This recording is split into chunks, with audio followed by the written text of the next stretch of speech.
네, 명태균 씨 측이 김건희 여사와의 통화 복기록을 공개하면서 파장이 일고 있습니다. 네, 오늘 오후 9차 변론기일을 앞두고 10차 변론기일 변경 여부에도 관심이 쏠리고 있는데요. 전국 상황은 두 분과 짚어보겠습니다. 조청래 전 여의도연구원 부원장, 최진 대통령 리더십 연구원장과 함께합니다. 어서 오세요. 네, 안녕하십니까. 일단 명태균 씨 측이 변호사를 통해서 공개한 김건희 여사와의 통화 복기록 이 부분도 한번 짚어보겠습니다. 공천 개입의 어떤 정황들이 담겨 있는데 이 부분 어떻게 보셨는지 먼저 최진 원장님부터.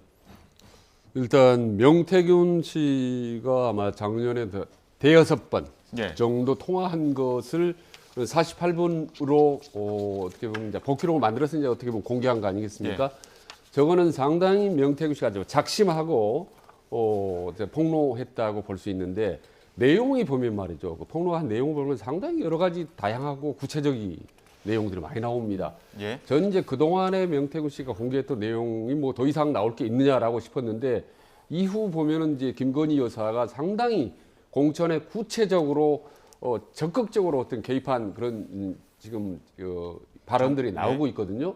거기다가 지금까지 한 번도 등장하지 않았던 국민의힘의 의원들, 중진 의원들, 친윤 의원들의 이름들이 구체적으로 나옵니다.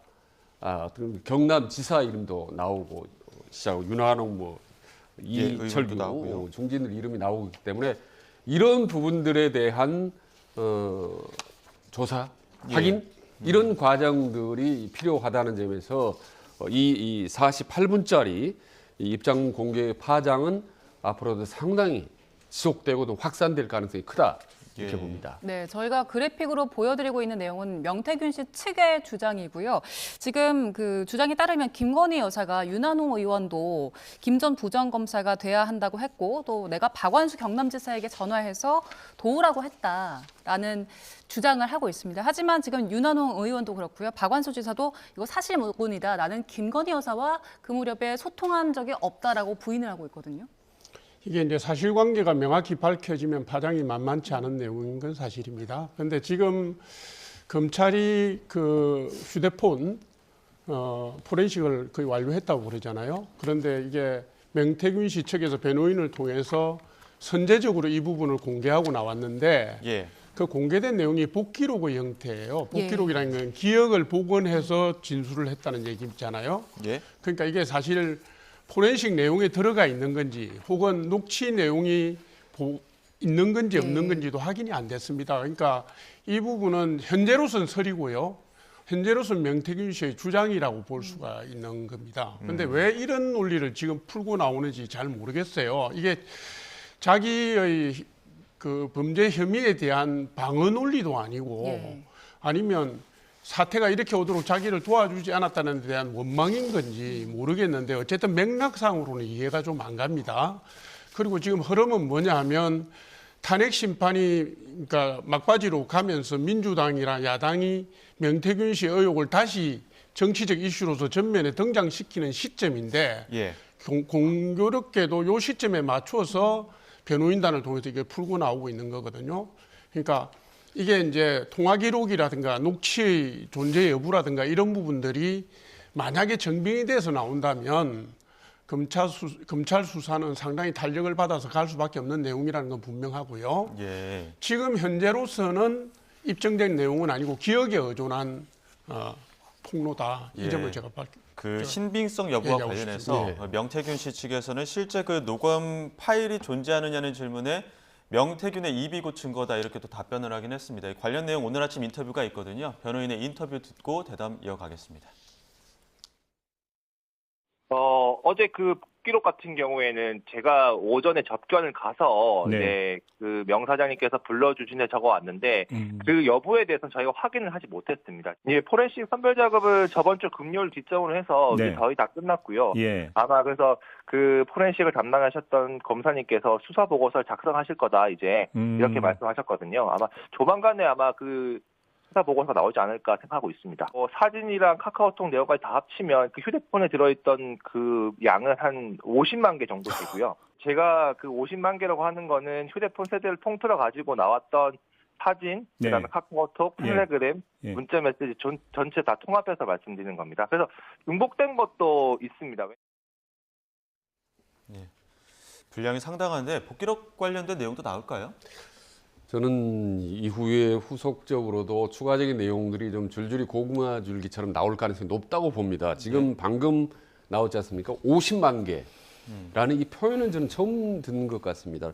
이게 정말 상상을 초월한 내용이죠. 얼마나 많은 소통과 연락이 이 김건희 여사 쪽과 명태균 쪽과 이루어졌는지를 알 수가 있거든요. 물론 여기저기 많은 연락들이 있는데 그 중에서 이제 김건희 여사와의 관련성도 있을 것이다라는 판단이시죠. 예, 그렇긴 합니다만 일단 뭐 숫자나 양적으로는 엄청 많다라는 얘기고, 그리고 이제 제일 핵심적인 부분이 조금 전에 이제 지적하신 신빙성 여부인데, 물론 명태균 씨의 그동안에 이제 이 발언이나 이런 것들 보면 다소 이제 왜곡되거나 과장된 부분이 혹시 있을 가능성이 있지만, 저는 이게 전혀 근거 없지는 않다고 봅니다. 더구나 허무맹랑한 그런 내용일 가능성은 적다고 보고, 왜냐하면 그전에 명태균 씨가 주장해왔던 내용들이 상당 부분 어떻게 보면 사실로 드러나는 부분도 많이 있거든요.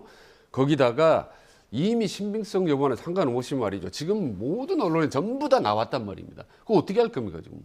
조중동이라든지 뭐 중요한 언론이라든지 방송, YTN에서 모든 언론이 지금 연일 3일째 보도를 하고 있고, 앞으로 오늘 하루 종일 그리고 내일 또 계속 보도될 겁니까? 이걸 어떻게 입증할 겁니까? 그래서 이미 윤석열 쪽, 국민의힘 쪽은 상당 부분 타격을 받았고, 특히 김건희 여사에 대한 어떤 법적인 그런 심리적 압박은 급속도로 강화될 가능성이 크다. 이렇게 생각을 합니다. 네, 부원장님 앞서 왜 지금 시점에 이런 의혹들, 이런 녹음 파일들 그걸 공개하고 있을까라는 시점에 대해서 의문점 남겨주셨는데, 명태균 씨 측에서 지금 이런 내용들을 폭로하는 이유는 어디에 있다고 보세요? 글쎄요, 그 뭐 의도를 저도 잘 모르겠습니다. 그러니까 전체적인 전국의 흐름을 보고 있는 것 같은데요. 이게 이제 사실은 구속되기 전하고 구속된 이후에 명태균 씨의 입장이 많이 달랐어요. 네. 구속되기 전에는 아마도 그 폭로 내용들을 가지고 이게 협상이나 자기의 입지를 강화시키는 쪽으로 활용하려고 했다가 그게 먹히지 않고 윤석열 대통령도 탄핵 심판 쪽으로 몰려가고 이러는 과정 속에서 이쪽 여권 전체가 자신에게 의지처가 안 된다고 판단한 것 같고요. 예. 그다음에 아까도 제가 말씀을 드렸습니다만은 지난주부터 사실은 민주당이나 야당에서 명태균 특검법을 다시 들고 나왔지 않습니까? 지금까지는 계엄 초기부터 탄핵 심판 중간까지는 그 문제를 묻어두고 있었거든요. 예. 그러니까 이게 두 가지 이유인데, 하나는 탄핵이 기각될 경우에 2차 압박, 2차 파도 이슈로 쓸 수 있다는 것일 수도 있고, 탄핵이 인용될 경우에는 조기 대선 내내 명태균 건으로 다시 전국을 흔들겠다는 것일 수가 있는데, 야당의 의도는 예. 지금 제가 보기에는 명태균 씨가 이걸 치고 나온 시점이 공교롭게도 야당의 흐름 내용하고 맥락을 같이 하고 있어서 예. 저도 그 의도가 뭔지 궁금하고요. 예. 또 구속되고 난 뒤도 사실은 명태균 씨 쪽에서 야당 의원들을 보자마자 박주민 의원 찾아와 달라 뭐 이런 내용이 네. 있었잖아요. 그런 일련의 흐름이 있는 건지 저도 의구심을 갖고 있습니다. 네, 창원지검이 어제 또 중간 수사 결과 발표하고 명태균 씨 의혹 관련된 사건 핵심 의혹과 관련해서는 서울중앙지검으로 또 이송을 했습니다. 윤 대통령 부부에 대한 어떤 직접 조사가 이뤄질지에도 관심이 쏠리고 있는데, 이와 관련해서 관련 녹취가 있거든요. 한번 이야기를 들어보고 다시 두 분 의견 나눠가도록 하겠습니다. 서울에 오면은 또 굉장히 정광석화식으로 이 수사에 착수할 수도 있고, 어떤 여론의 힘을 빌거나 해서라도 김건희 여사를 소환하는 모습을 보일 가능성이 충분히 있습니다. 검찰이라는 조직의 보위를 항상 가장 중요하게 생각하기 때문에 정권이 바뀌고 힘의 균형이 깨질 때는 가장 먼저 또 반대쪽으로 달려가기도 합니다. 그래서 그동안은 계속 수사를 안 했지만 이게 이제 오히려 반대 모습을 보일 수도 있고, 김건희 여사를 공개적으로 소환하거나 혹은 윤석열 대통령까지 소환하는 모습을 조만간 볼 수도 있겠죠. 법조계 일각에서는 지금 서울로 넘긴 것이 결국에는 김건희 여사 대면 조사하기 위한 어떤 포석 아니냐, 결국엔 윤석열 대통령 부부를 정조준하기 위한 어떤 포석 아니냐, 이런 분석들 나오는데 여기에 대해서 어떻게 생각하십니까? 저는 뭐 동의합니다. 방금 코멘트를 했던 금태섭 전 변호사도 사실 뭐 정치인 아니겠습니까? 예. 그래서 저 발언 내에도 이제 정치적인 함의가 포함돼 있다고 보고, 그리고 아까 질문하신 말하자면 이제 서울의 명태균 씨가 지금 폭로한 것도 다분히 저는 정치적 의도가 있다고 봅니다. 지금 예. 어떻게 보면 헌재 막바지에 접어들면서 윤석열 대통령에 대해서 어떤 치명타를 가하기 위한 다분히 어떤 그 선택적인 타이밍이 저는 있다고 보는 거죠. 그래서 예. 이후 후속적으로도 계속 명태균 씨의 어떤 폭로, 이른바 이제 황금폰의 뚜껑이 이제 열리기 시작했다고 보는 거고요. 이후에도 이제 윤석열 대통령뿐만 아니라 이후에 이제 여권의 주자들 얘기가 많이 나오지 않습니까? 예. 특검폰에.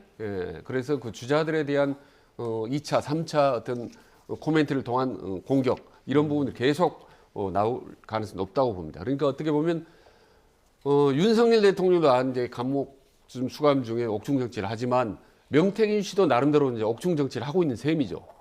예. 예, 그 명태균 씨 측 변호인이 보도에 나오지 않은 얘기들 그리고 당시에 있었던 얘기들을 차근차근 밝힐 예정이다 이렇게 밝혔거든요.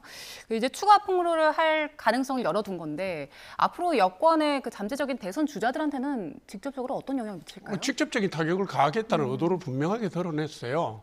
그동안에 오세훈 시장이나 홍준표 시장에 대해서 직접 거명해서 뭐 입 다물라 이런 예. 식으로 치고 나왔잖아요. 그리고 요번에 복귀록에서도 보면 이철규 의원이나 윤한홍 의원 같은 친윤 핵심을 건드리고 있고 예. 박완수 지사도 실명 거론을 하고 있기 때문에 제가 볼 때는 이렇습니다. 명태균 씨 측은 검찰이 수사 결과나 방향을 한 방향으로 가져가는 부분에 대한 불만 혹은 견제, 그래서 더 전면적으로 확산시키겠다는 의도를 가지고 있는 것 같아요. 그래서 포렌식 결과가 발표되든 되지 않든 간에 제가 볼 때는 명태균 씨 측에서 추가 폭로를 계속 이어갈 걸로 보여지고요. 예. 만약에 조기 대선으로 간다면 그때 지금 잠재적 대선 후보군으로 분류되는 분들에 대한 추가 폭로가 더 나올 수도 있을 것 같다. 예. 느낌은 그렇습니다. 그 민주당이 지금 명태균 특검법 추진하고 있지 않습니까? 이 특검법 추진과 관련해서 힘을 받을지 아니면 여당의 반발에 좀 그 강화시킬지 이런 부분도 관심인데요. 지금 어제 오늘 사이에 나온 내용을 보면 어떻게 명태균 특검법이 솔직히 말씀드리면 힘을 좀 받을 수밖에 없습니다. 예.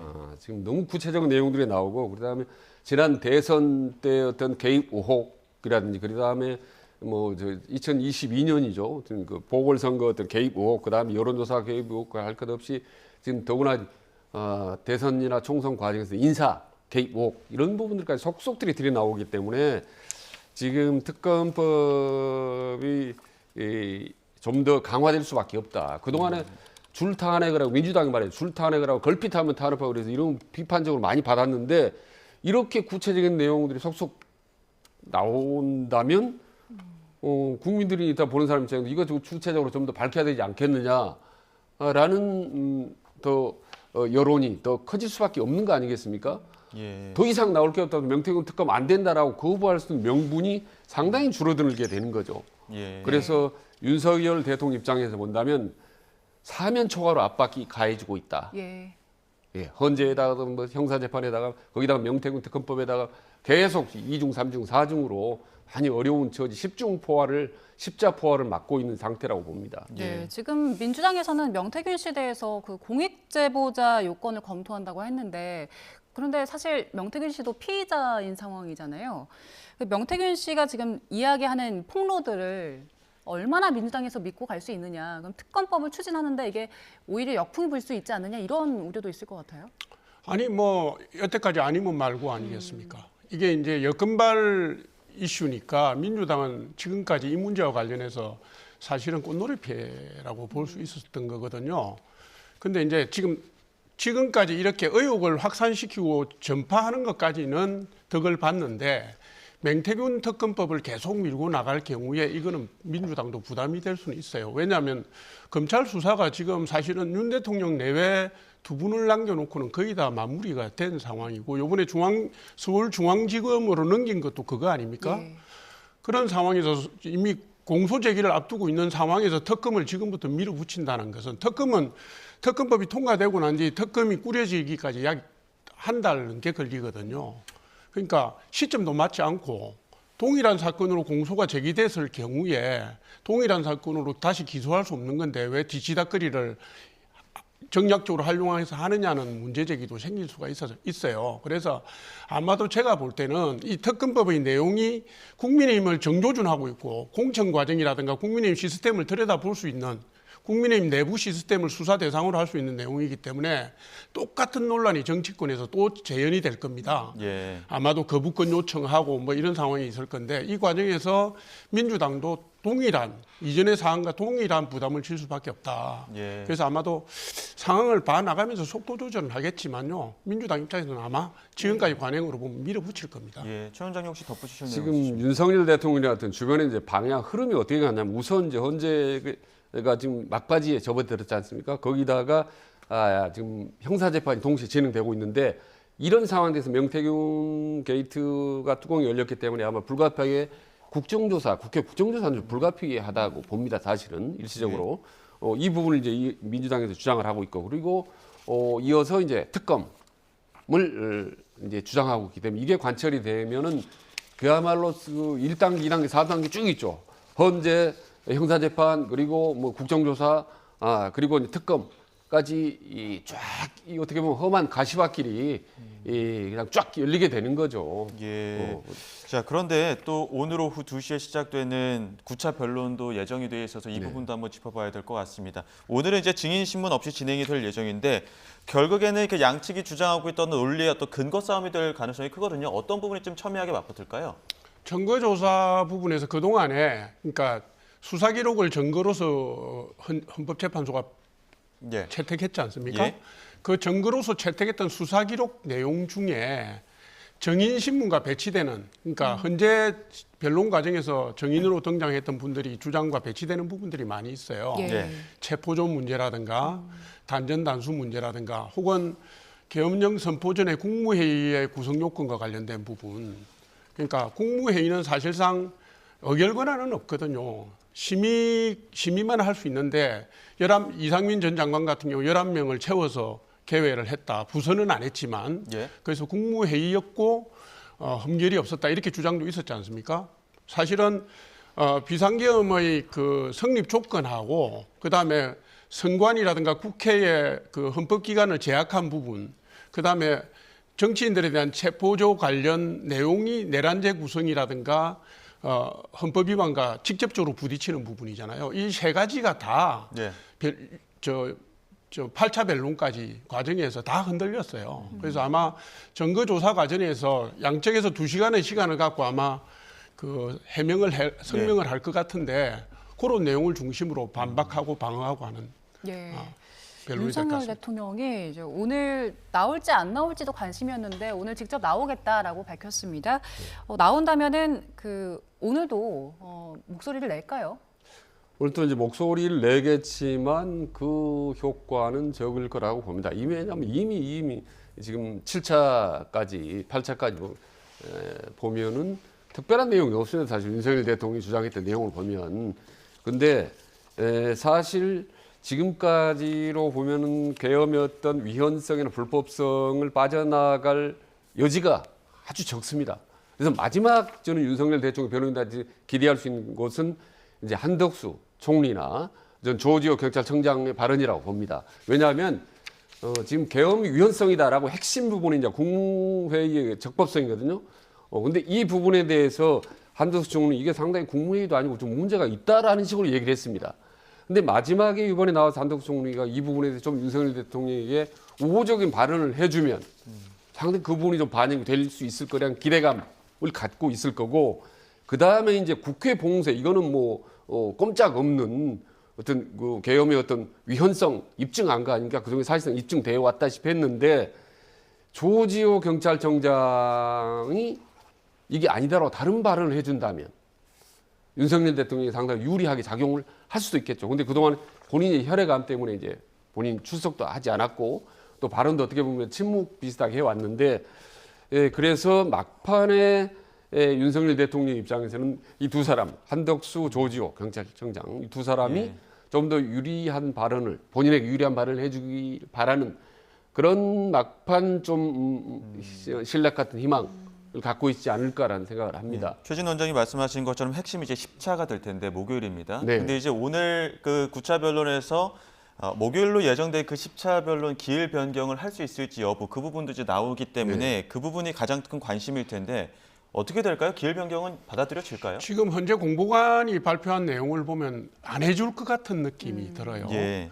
윤석열 대통령이 안 나오더라도 피청구인이 안 나오더라도 변론기일을 네. 진행하는 데는 문제가 없다라는 얘기를 했어요. 예. 1, 2차 변론기일 때 윤석열 대통령이 불출석을 했기 때문에 두 번 불출석하고 나면 안 나오더라도 변론을 진행하는 데 문제가 없다 이 논리인데 지금 이 시점에 공보관이 그런 얘기를 한 것은요. 정해진 건 없다고 하면서 한 것은 조금 느낌이 그래요. 근데 사실은 뭐 행사재판의 준비기일에는 윤석열 대통령이 안 나가도 되는 거고 예. 그다음에 구속 취소 심판에도 윤석열 대통령이 안 나가도 되니까 네.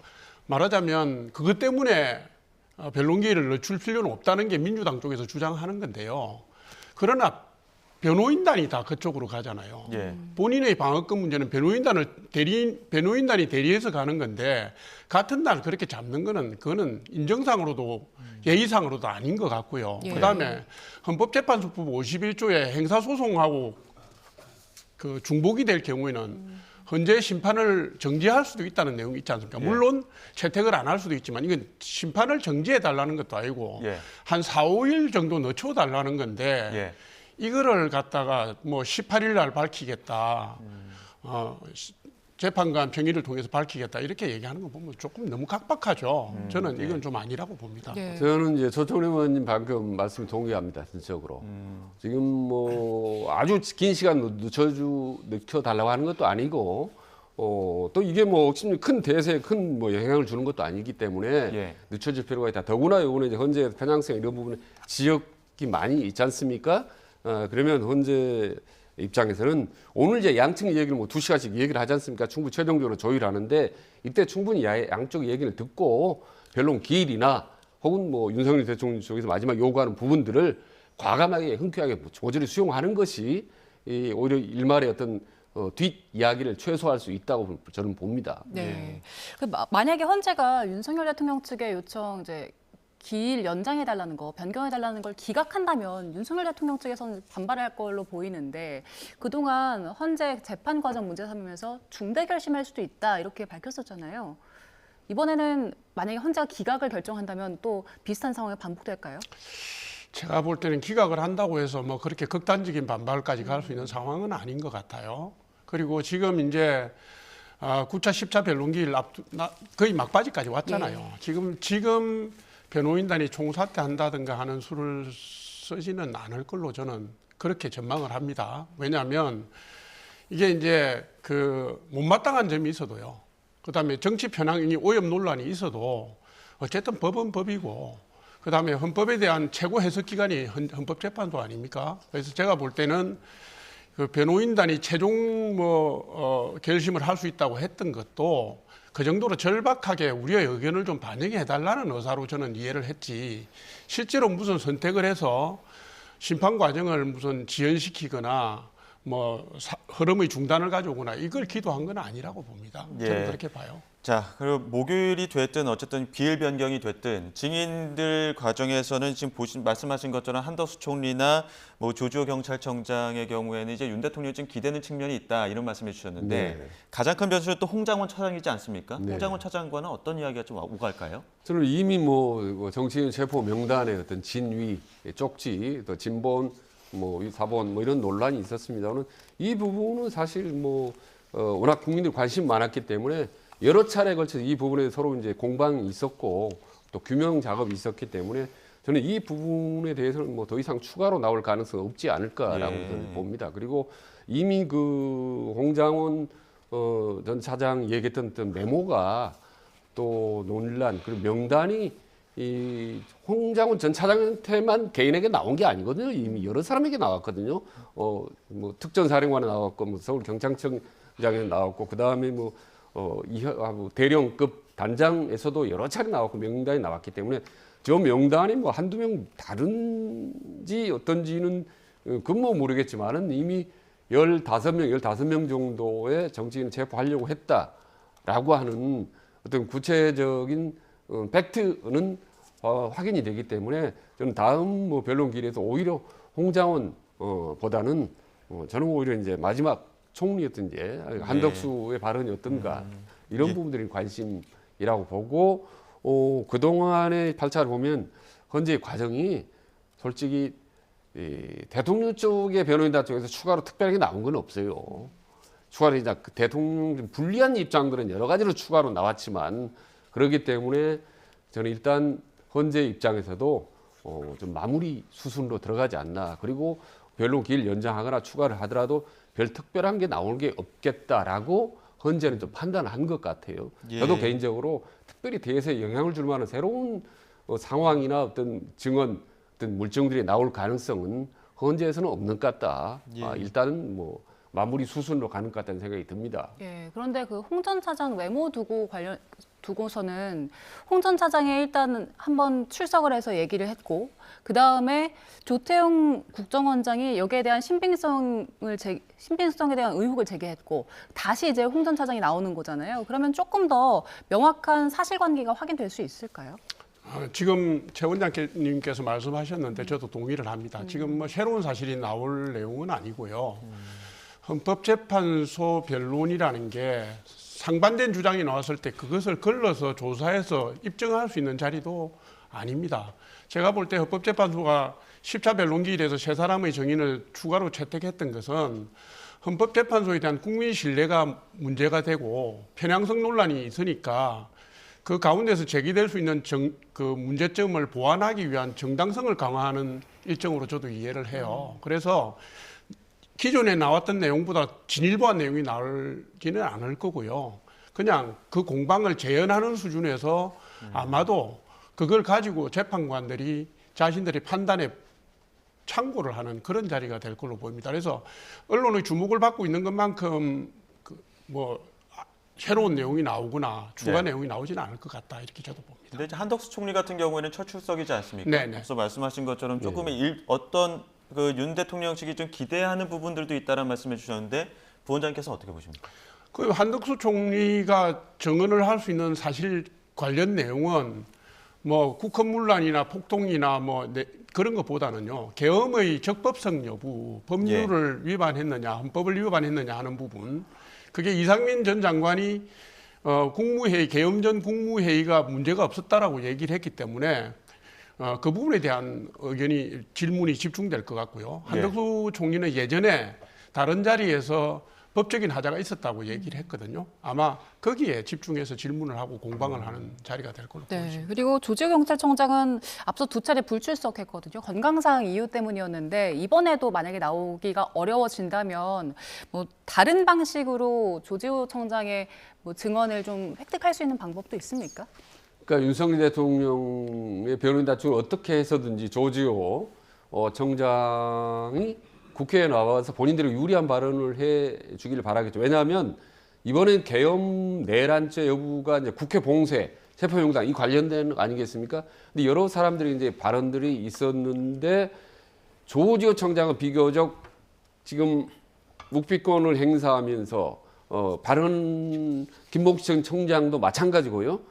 비교적 윤석열 대통령을 좀 방어하는 보호하는 듯한 지금 자세를 보여오고 있거든요. 근데 이번에 나와서 상당히 전적으로 이 부분을 뒤집는 발언을 한다면, 말하자면 전혀 국회를 봉쇄할 의상이 없었다라거나 이런 발언을 적극적으로 개전한다면 윤석열 대통령이 좀 유리하게 작용을 하겠죠. 예. 이거를 이제 마지막 기대를 하는 것 같은데, 근데 본인이 이미 검찰 조사 과정에서 충분히 여러 가지 이제 국회 봉쇄라든지 경찰 동원 이런 문제점들을 얘기했는데 또다시 뒤늦게 그걸 번복을 할지 이런 부분들은 이제 좀 회의적이긴 합니다. 예, 헌재 안에서의 어떤 증인들의 진술 외에도 장외 진술도 또 좀 관심을 모으고 있습니다. 특히나 어제 국민의힘이 국회 국방위 단독 소집을 통해서 김현태 707 특임단장을 참고인으로 불렀습니다. 계엄 당시 상황을 질문을 했는데 관련 진술 한번 들어보시죠.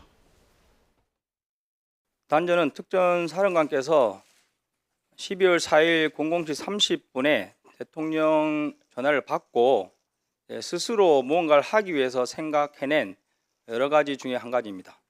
12월 10일 처음 국회에 왔을 때 제가 사령관 좀 시기에 방 하나만 좀 협조해 달라. 그래서 방을 협조했는데 그 이후에 민주당 국회의원 말고 그 전문위원이라는 분이 들어와서 사령관님과 한참을 얘기했습니다. 그때 이제 뭐 이미 대세는 기울었다, 뭐 민주당이 지켜줄 것이다 이런 말을 많이 했고.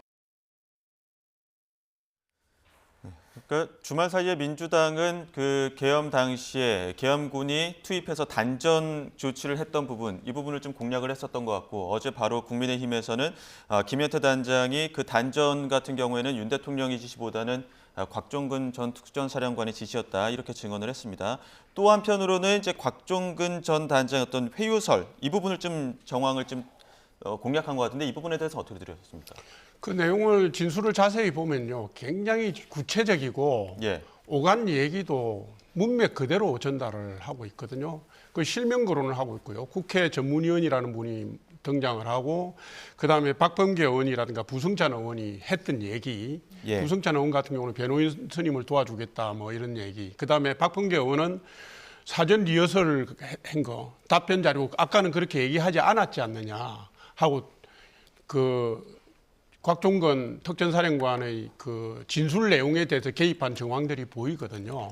그러니까 이거는 제가 볼 때는 추가 수사가 필요하거나 나중에도 법적인 논란이 될 수 있는 거고요. 만약에 추가 수사가 없다 하더라도 법원에서 사실관계를 다툴 때 이 중요한 정황 증거, 진술 증거가 될 수 있다고 저는 이렇게 봅니다. 네. 일단 뭐 계엄에 직접 참여했던 현역 군인들이 국회에서 있는 사실을 그대로 얘기하는 것, 소상하게 얘기하는 것, 저는 그 절적으로 공감한다고 봅니다. 역사적인 사건이기 때문에 솔직하게 진실을 밝히는 건 좋다. 그러나 어느 정파나 정당으로 가서 얘기하는 건 저는 바람직하지 않다고 봅니다. 과거에 그 특전사령관, 이를테면 민주당 의원들이 모인 유튜브에 가서 했었죠. 저는 그건 보수나 진보를 떠나 대단히 바람직하지 않다고 보는 겁니다.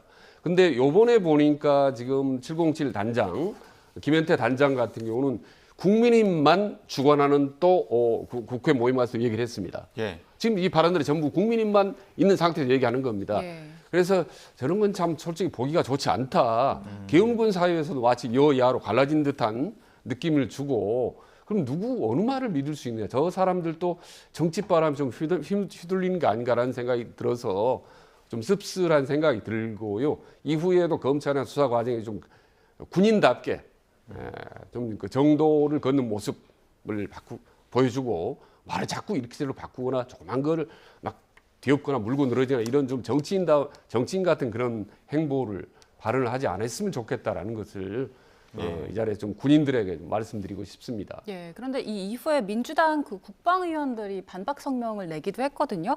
회유를 했다면 회유 전후의 주장이 바뀌어야 하는데 바뀌지 않았다, 이렇게 반박을 했습니다. 이 주장은 어떻게 들으셨어요? 맞지 않죠. 왜냐하면 2월 3일 날 계엄이 있었고요. 2월 6일 날 곽종근 사령관이 김병주 의원하고 박선원 의원의 유튜브 면담을 통해서 입장이 나갔고, 지금 나오고 있는 회유 정황의 핵심 내용 중에는 김병주 의원이 유튜브 출연을 할 때 이미 사전 질문서를 냈고 거기에 대한 조율이 있었다는 얘기가 나오고 있잖아요. 그러니까 전하고 후가 바뀌지 않았다라고 얘기하는 그 설정 자체가 잘못됐어요. 왜냐하면 곽종근 사령관이 처음으로 계엄에 대해서 의견을 낸 게 그 유튜브거든요. 예. 공식적인 기관이나 수사기관을 통해서 낸 것도 아니고 국회에서 무슨 청문회나 상임위 현안 질의를 통해서 낸 것도 아닙니다. 이미 그때부터 오염이 됐다고 볼 수 있는 거고, 저희 같은 경우에도 12월 6일 날 걸 보면서 매우 부적절하다고 얘기했거든요. 예. 군의 장성이 어떤 사안에 관련돼서 사적인 유튜브에 나가서 의견을 내는 게 맞습니까? 그건 아니죠. 그러니까 그때부터 저도 오염됐을 가능성이 있다고 봅니다. 예. 자, 이렇게 탄핵 심판을 맞바지로 접어들고 또 주변 진술들도 여러 가지로 엇갈리는 가운데 여야 의원들도 여론전에 총력을 다하고 있습니다. 어제 같은 경우에는 이제 국민의힘 의원들은 헌재에 방문했고 민주당 의원들은 서부지법에 방문을 했거든요. 특히나 국민의힘 의원들, 그 여당 중진 의원들 헌재 항의 방문해서 여러 가지 이야기들, 헌재에 대한 이야기들 굉장히 많이 했는데 이 부분을 좀 어떻게 들으셨습니까? 그러니까 일단 지금 헌재와 형사 재판이 속도를 내고 있지 않습니까? 그러면 네. 정치인들, 국회의원들은 이 상황을 상당히 예의주시를 해야 됩니다. 그리고 이미 이제 양측을 지지하는 지지자들이 뭐 어디 가두시 집회를 하고 있고, 거의 뭐 일촉즉발을 상대로 가기 때문에 정치인들은 훨씬 더 목소리, 행보를 낮춰야 되는 거거든요. 그렇지 않으면 자꾸 기름을 부을 수 있기 때문에. 근데 오히려 반대로 양측이 몰려다니면서 마치 이 지지층을 더 마치 부추기는 듯한 그런 행보를 보이는 건 정말 바람직하지 않다고 봅니다. 어제 국민의힘 집권 여당이라고 이제 본인들이 자처하고 있는 상태인데 여당 의원이 무려 36명이나 헌재에 몰려가는 모습, 지금 화면에 나오는 저런 모습을 보고 국민들이 어떤 생각을 가질까라는 생각이 듭니다. 특히 중도층 같은 경우는 강한 거부감을 가질까라고 저는 보는 거고, 또 반대로 민주당도 마찬가지입니다. 지금 서부지법 몰려갔지 않습니까? 예. 이미 그 폭도들을 그 수사를 엄벌을 쳐야라 이런 이야기를 하는 것들, 이런 행보를 보이는 것도 절대 바람직하지 않다. 저런 상태가 지속되면 과연 헌재 최종적으로 이게 탄핵이 될 때, 안 될 때 과연 정치인들이 어떤 행보를 보일지 되게 걱정이 되는 겁니다. 예. 어제 권영세 의원도 사실 이 어떤 결과가 나오든 그걸 받아들일 수 없다라고 말씀을 했지만 실제로 보여주는 여야 의원들의 행태는 자꾸 군중을 극한 상태로, 분노 상태로 몰고 가는 듯한 모습이어서 걱정이 되고, 이후로도 좀 정치인들이 좀 자제를 해줬으면 좋겠다는 생각이 듭니다. 예. 네. 그 앞서 윤석열 대통령 측에서 중대 결심 얘기한 거 두고 그 중에 여러 가지 중에 하나가 대통령의 하야설이었거든요. 어제 이제 권영세 비대위원장도 하야는 옳지 않다 이런 언급을 했습니다. 근데 최근에 그 하야설이 다시 이야기가 나오는 이유는 어디 있다고 보십니까? 그거는 사실은 상황상으로도 맞지가 않고요. 법리상으로도 맞지가 않은 얘기입니다. 이게 이제 국민의힘 내부에서 나온 얘기가 아니고 변호인단의 중대 결심설이 나오고 난 뒤에 민주당에서 이거를 은근히 퍼뜨렸는데, 김민석 최고라든가 이런 분들이, 민주당은 지금 대통령의 탄핵 심판과 관련돼서 정쟁의 고리로 삼을 수 있는 건 다 끄집어내고 모든 가능성에 대한 거를 정치적으로 활용하고 있다, 이렇게 보시면 되고요. 지금 탄핵 심판을 하고 있는데 하야가 가능합니까? 그건 가능하지도 않고, 예. 그다음 대통령께서 지금까지 그 계엄이 대통령의 통치권 차원에서 정당했다라고 얘기하고 있고, 예. 그다음에 계엄의 선포와 해제 과정까지 법리를 위반한 게 없고 헌법을 위반한 게 없다라고 헌법 변론에 직접 참여해서 강변하고 있는데, 거기서 갑자기 하야를 선택하겠습니까? 이게 이제 흐름상으로도 맞지 않고 그렇게 갈 가능성도 거의 없다고 저는 봐요. 그냥 예. 정치권에서 활용해서 이슈화 시켜서 다시 닫고 가는, 지나가는 이슈 중에 하나다, 저는 이렇게 이해를 하고 있습니다. 흐름상 맞지 않네. 저는 이제 좀 다른 이유로 이제 하야할 가능성이 적다고 보는 거죠. 왜냐하면 그 동안에 지난 2년 7개월을 보면은 상당히 그 여론이나 민심이 이제 윤석열 대통령이 많이 압박을 했던 경우가 많이 있지 않습니까? 사과하라든지 예. 퇴각하라든지 국정 운영의 어떤 기조를 바꿔라라는 강력한 요구가 있었지만 한 번도 그거를 수용한 적은 없었다고 봅니다. 말하자면 물러선 적이 없었어요. 그래서 지금 현재 상황도 상당히 어려워지는 상황인데 또 불구하고 절대 물러설 가능성이 없다고 보고, 예. 다만 이제 하도 가끔씩 전혀 생각지 못한 예측 불허 행동이 나왔기 때문에 이를테면 계엄 같은 경우 대표적인 경우고, 같은 돌발 발언이라든지 이런 발언들이 있었기 때문에 지금 하야설이 나오는 것이 조금 좀 찜찜하게, 혹시 만에 하나라도 녹아셔야 되지 않나라는 생각을 예. 좀 드는 것도 사실입니다. 자, 이렇게 좀 정치권에서도 여러 가지 가능성에 대한 이야기들, 가능성 여부를 떠나서 이야기들이 많이 나오고 있는데, 네. 특히나 이제 장외 여론전 같은 경우에는 지금 지지자들이 일부는 또 헌법재판관의 어떤 자택 주변에서 집회를 하는 듯한 모습들도 있어서 이 네. 부분에 대해서는 좀 어떻게 바라보고 계십니까? 어떤 헌법재판관 자택 앞에서 그 지지자들 집회를 하거나 시위를 하거나 이런 모습들에 대해서 어떻게 보십니까? 글쎄요, 전반적으로 바람직하지는 않죠. 예. 이제 답답하긴 한데 그거를 지금 우리가 성숙한 민주주의를 보여준다고 할 수는 지금 사실은 없습니다. 예. 이것도 제가 볼 때는 대한민국이 발전해 나가는 과정에서 일어나는 전환기적 상황이라고 저는 봐요. 예. 그렇게밖에 말씀을 못 드리겠네요. 좀 센 말씀드리면, 예. 아시다시피 그 민주당이 항상 강성 지지층을 옛날에 이제 개딸이라고 표현을 했었지 않습니까? 예. 근데 그 강성 지지층들이 본인들에게 반대하는 의원들이나 정치인들 집이라든지 아파트라든지 혹은 사무실에 몰려가서 막 시위를 했던 경우 있지 않습니까? 민주당 강성 지지층이 그러다가 여론의 사실 문매를 벗고, 요즘은 일단 개딸이라는 표현 자체를 쓰지 않습니다.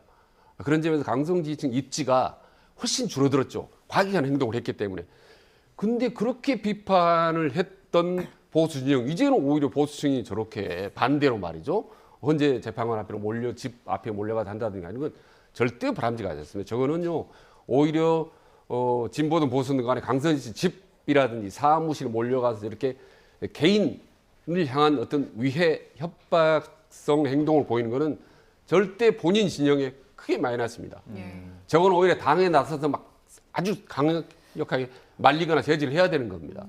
절대 저건 도움이 되는 거 아니고 중도층은 엄청 뒤로 빠지고 도망갈 수 있는 정말 백해무익한 행동이라고 저는 보는 거죠. 네, 예. 이번에 그 계엄 그리고 탄핵 정국 거치면서 그동안 정치인들이나 국민이 그 사법부에 대한 불신 그리고 불신을 넘어서 폭력적인 행동을 보이는 경우들을 저희가 함께 목도를 했잖아요. 네네.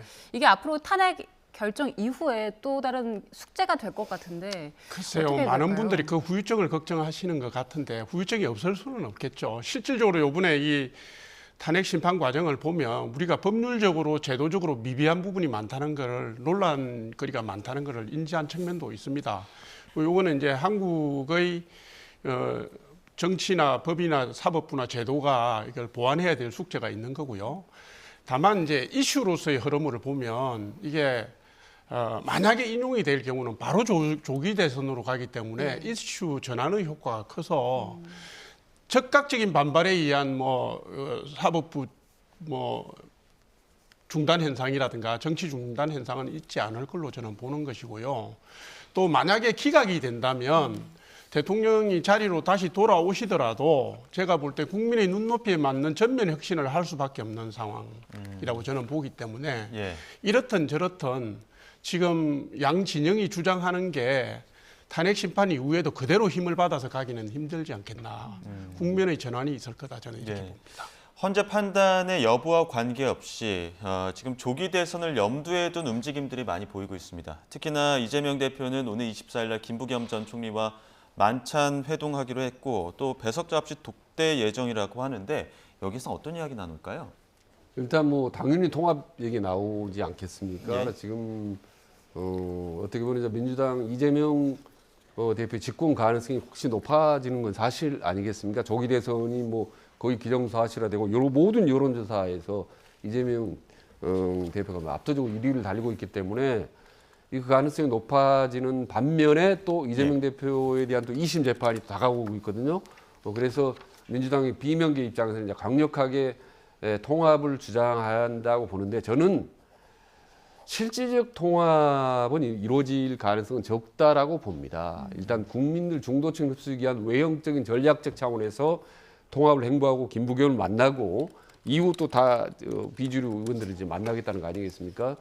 왜냐하면 지금 민주당 대권 주자들의 목표는 통합이 아니지 않습니까? 사실은 자기 어떻게 보면 대권을 잡기 위한 행보이기 때문에 결국은 이제 경쟁적이고 대립적인 상황으로 갈 수밖에 없다라고 보는 거죠. 그게 지금 대선을 앞둔 야당이나 여당의 어떻게 보면 그러니까 숙명적인 어떤 권력의 법칙입니다. 예. 치열하게 다 싸우고 대립해 나갈 수밖에 없는 상황이 대선 끝날 때까지 저는 뭐 형태만 달리할 뿐이지 계속될 거라고 저는 봅니다. 네, 실질적인 통합은 어려울 것이다라고 예측해 주셨는데 지금 이재명 대표가 뭐 김경수 전 경남지사도 만났고 김부겸 전 총리까지 이제 앞으로 만날 예정인데 계속해서 이런 통합의 행보를 이어간다면 어느 정도 당내 통합된 목소리 낼 수 있을 거라고 보십니까? 지금 그걸 목표로 하고 있는 거죠. 지금 민주당이 가장 걱정하는 건 사실 대개 제가 볼 때는 한 3가지 정도라고 보는데요. 지금 어떤 주자가 나오든지 간에 이재명 대표하고 경쟁해서 이재명 대표가 자진 포기를 하지 않는 이상은 이재명 대표를 이기기 힘든 일극체제가 완성이 돼 있잖아요. 예. 그러니까 가장 큰 문제는 이재명 대표의 사법 리스크고 예. 그다음 두 번째는 야권 분열의 가능성을 염두에 두는 것 같아요. 이재명 대표가 대선 후보가 쉽게 되더라도 야권 분열이 일어나면 이게 굉장히 심각한 문제가 발생한다라고 보는 거 아니겠어요? 그게 두 번째고 세 번째는 이게 실제로 조기 대선이든 본 대선이든 갔을 때 지금 민주당의 구조로는 흥행 가능성이 없습니다. 말하자면 국민들이 관심 있게 볼 만한 흥미로운 대목이 없다는 얘기예요. 예. 답이 정해져 있다는 얘기죠. 그러니까 이런 세 가지 중에서 사법 리스크는 이재명 대표가 감당해야 될 문제지만은 야권의 분열 가능성하고 흥행의 문제는 예. 당 대표로서 이재명 대표가 안고 가야 되거든요. 그러니까 예. 비명계 인사들 만나갖고 바깥으로 나갈 수 있는 그 명분을 주지 말아야 되고, 그 다음에 같은 값이면 경쟁력 있다고 보여지는 후보들을 장안으로 끌어들여서 자기의 경쟁 후보로서 참여시켜서 흥행 가능성도 만들어야 되고, 뭐 이런 흐름 속에서 지금 이게 일어나는 일이라고 저는 봅니다. 예. 저는 한 가지 말씀드릴게요. 예. 좀 여야 차기 대권주자들에게 공통적으로 말씀드리고 싶은 거는 자기 당 내를 향해서 자꾸 말이죠. 뭐 독선이 뭐 이런 얘기를 할 게 아니라 좀 국민들을 향해서 뭔가 본인들의 어떤 집권 청사진이나 예. 정책의 어떤 비전 뭐 이런 부분들을 좀 제시를 했으면 좋겠다는 생각이 들어요. 여야 차기 주자들 보면 뭐 이를테면 이재명 대표라든지 뭐 특별하게 차별성 우월성 뭐 이런 게 안 보이지 않습니까?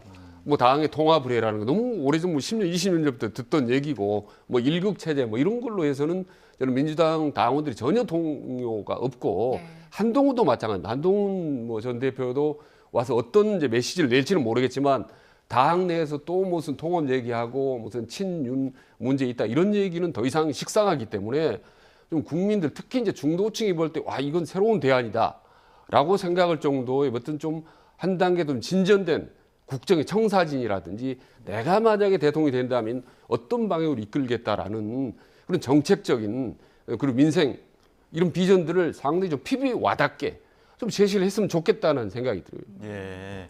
그 한동훈 전 대표의 그 등판 일정을 두고 여러 가지 이야기들이 나왔었는데 최근에는 책 출간을 하고 또 이제 등판 가능성, 등판 일정이 좀 나온 거 어느 정도 좀 초읽기에 들어간 것 같습니다. 여기 부분에 대해서는 어떻게 보십니까? 한동훈 아마 들어갔죠. 그러니까 그쵸. 책을 발간하겠다라는 거는 예. 이미 이제 예고를 한 겁니다. 그죠? 예. 그러니까 지금 이제 여론조사 흐름에서 계속 보수청이 결집하면서 여론조사의 전체 흐름을 보면 한동훈 전 대표에 대한 부분이 빠지고 있잖아요. 예. 이 흐름을 지금 멈춰야 된다라고 생각을 하고 있는 것 같고, 그래서 마음이 매우 바쁜 것 같은데 실제로 이제 이게 탄핵 심판의 과정에서 처음에 야당보다도 먼저 계엄이 반헌법적이라고 치고 나온 부분이 있기 때문에 이 부분에 대한 원죄 부분도 있습니다. 예. 보수청에서 볼 때는 그 부분에 대한 부분도 방어를 해야 되고 보완을 해야 된다고 생각하는 것 같아요. 그러니까 시간 문제인데 제가 볼 때는 2월 말 지나면 바로 움직이기 시작하지 않을까 싶네요. 예, 그 사실 지금 저희가 민주당의 통합 얘기도 했었는데 국민의힘 같은 경우에도 지금 탄핵 정국을 거쳐오면서 강성 지지층과 또 아닌 지지층들이 좀 분열이 된 상황이잖아요. 네. 앞으로 대선 국면을 거치게 된다면 그 통합하는 것도 중요한 숙제일 것 같아요. 어떻게 이뤄가겠습니까? 그러니까 이게 대선 경선 과정에 모든 후보가 들어오면 저는 그걸로서 1차적인 완성은 된다고 봅니다. 그러니까 근데 이렇습니다. 우리가 보통 그 지지 스펙트럼을 볼 때요. 보수 진보를 나누고 중간을 중도라고 하지 않습니까? 근데 이 중도가요.